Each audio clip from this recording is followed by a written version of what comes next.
Hi, good evening. Welcome to the channel.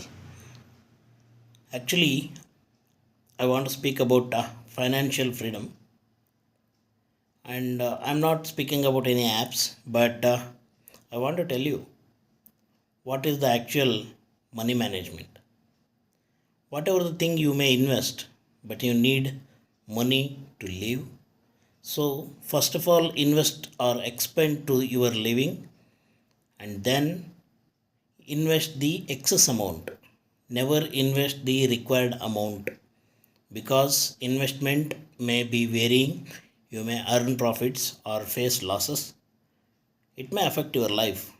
So don't make your life dependent on the investment.